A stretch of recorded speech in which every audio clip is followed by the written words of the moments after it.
Headlines bukas. Paano ba to? Headlines bukas. Headlines kahapon, ngayon ang broadcast.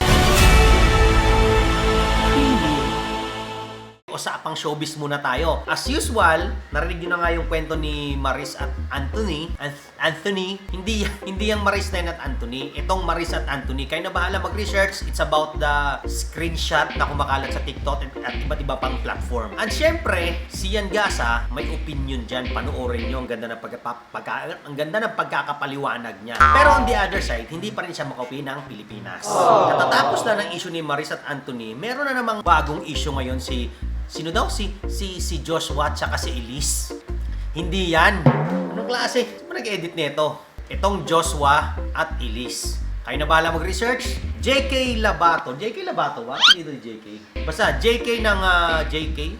Juan Carlos. Juan Carlos, kumakalat daw ang kanyang brief na pinagbebenta sa Facebook. Usapang politika naman tayo. 1.2 milyong pabahay ni Bongbong Marcos sinimulan na sa Bulacan. Kamara suportado ang impeachment laban kay VP Sara. Yun nga lang, impeachment ibinasura agad. Wala pang 24 hours, binasura agad ang impeachment. Mahina siguro. On the other side, mga BBM supporter na nagkalat sa EDSA, nagpakalbo. Ano bang nangyayari sa inyo?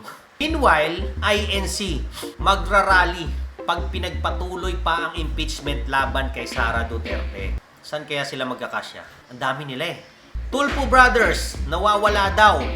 Pinaghahanap ng taong bayan. Di ko alam, balita lang po ito ha. Balitang abroad naman tayo mga normal.